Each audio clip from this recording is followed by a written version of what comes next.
안녕하세요. 오늘은 8월의 사과원 관리에 대해 알아보겠습니다. 저희 홍로밭인데 홍로가 지금 벌써 색깔이 잡히고 있습니다. 여기는 햇빛을 많이 보는 부분인데 색깔이 잡히고 있습니다. 보니까 일소에 걸린 것 같지는 않네요. 지금 낮 기온이 굉장히 높습니다. 여기 청송지방도 7월 말에 계속 34도, 35도를 오르내리고 있거든요. 그런데 밤에는 서늘해요. 밤에는 20도에서 21도, 한낮에는 35도 내외예요. 지금 계속해서 일교차가 상당히 큽니다. 그러니까 홍로 색깔은 잘 잡힐 것 같습니다. 홍로나 아리수 같은 중생종 품종은 8월 말에서 9월 초면 수확을 하지요. 그래서 8월 초부터 착색하고 수확전 관리에 들어가야 됩니다. 제가 홍로하고 아리수는 착색 및 수확장 관리에 대해서 별도 영상을 만든 게 있습니다. 자세한 내용은 그걸 참조해 주시고 오늘은 중요한 사항만 몇 가지 말씀드리겠습니다. 홍로나 아리수 같은 중생종 품종은 도장지 제거를 해야 됩니다. 도장지는 정말 최소한으로 정리해야 됩니다. 그거는 수확 3주 전에 하시면 됩니다. 그리고 수확 2주 전에 적엽을 실시하면 됩니다. 그리고 수확 2주 전에 반사 필름을 피복하시면 됩니다. 그런데 반사 필름을 피복할 때는 적엽을 하는 당일 피복하면 안 되고 한 이틀 정도 이 과일들이 적엽을 하고 이렇게 햇빛에 노출된 과일들이 적응할 수 있는 시간을 주고 반사 필름을 피복하는 게 일소 피해를 줄일 수가 있습니다. 7월 달에 칼슘을 살포하지 않은 분들은 8월 달에 칼슘을 살포해 주는 게 좋습니다. 8월 달은 워낙 고온기이기 때문에 연마칼슘보다는 초산칼슘을 살포하는 게 좋습니다. 초산칼슘 농도는 0.2%, 그러니까 20단말 SS기 한 차에 1kg 이내로 넣어서 살포해야 됩니다. 농도가 짙으면 고온이기 때문에 약해가 일어납니다. 6월 말부터 9월 말 사이에는 칼슘하고 칼리를 자주 살포를 해줘야 됩니다. 7월 달에 칼리를 살포한 분들도 있습니다. 그럼 8월 달에도 한 번 정도, 또 7월 달에 칼리를 살포 안 했으면 8월 달에 2회 정도 칼리 비료를 살포해 주는 게 좋습니다. 7월 달에 칼슘을 살포했기 때문에 8월 달에는 또 칼리를 살포하는 게 좋습니다. 항상 칼리와 칼슘은 교대로 살포해 주는 게 좋습니다. 칼리 비료를 치면은 과일이 물러집니다. 비대가 되면서 과일이 물러지죠. 그래서 이 과일을 또 단단하게 하기 위해서 또 칼슘을 채야 되는 겁니다. 칼슘은 여러 가지 작용이 있지만도 과일을 단단하게 하고, 그 다음에 또 과일이 계속 비대가 되면서 열과가 생기기 쉽죠. 오두가 생길 수도 있고요. 그리고 또 일소 피해가 날 수도 있고요. 그래서 칼슘을 살포를 해야 되는 겁니다. 8월 중하순경 2회 정도 가리비료를 살포해 주는 게 좋습니다.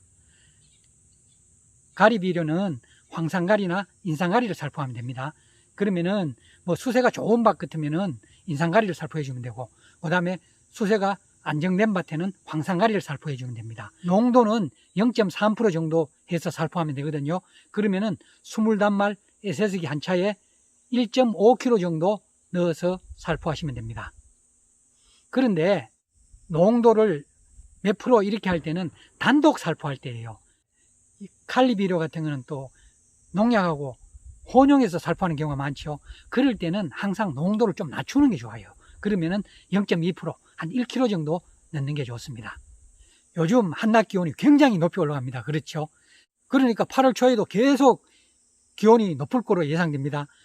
기온이 높으면은 열과가 많이 생기고 일소 피해가 많이 생깁니다. 열과와 일소 피해를 다소나마 방지하기 위해서 물을 자주 대주는 게 중요하지요. 그래서 관수를 평상시보다는 조금 자주 해주는 게 좋습니다.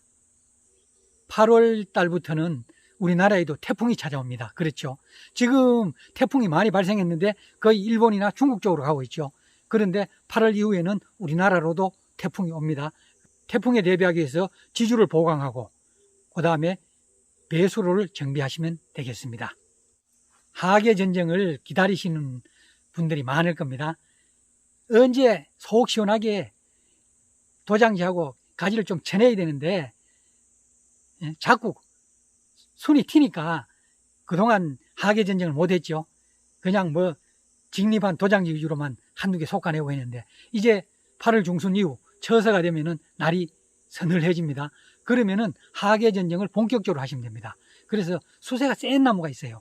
그러면은 수세가 센 나무에 수세를 잡기 위해서는 동계전쟁을 세게 하면 안 되고 하계전쟁을 강하게 하면 되죠. 그래서 수세가 세고 과일이 적게 달린 나무는 8월 중순쯤 해서 도장지하고 이런 거를 강하게 잘라주시면 되겠습니다. 그런데 과일이 어느 정도 착화된 나무에 너무 심하게 도장지를 자르면 좋지 않습니다. 일소 피해도 받고, 그 다음에 엽수가 부족하면은 비대라든지 착색에 좋지 않은 영향을 끼칩니다. 그래서 수세가 보통인 나무에는 도장지 제거를 최소한으로 하시는 게 좋습니다. 원래는 봄에 비가 자주 와서 임시 방제를 하신 분들이 많을 겁니다. 그런데 최근에는 전혀 또 비가 오지 않네요. 8월 달에 정규 방제는 2회가 들어 있습니다. 8월 10일경에 한번 하고 마지막으로 8월 20일경에 한번 하면 끝입니다. 8월 달에는 탄저병과 견무늬 썩은 병을 방지하기 위하여 실바코, 살림꾼, 우람, 아리미소진 같은 약재를 살포해 주시면 됩니다.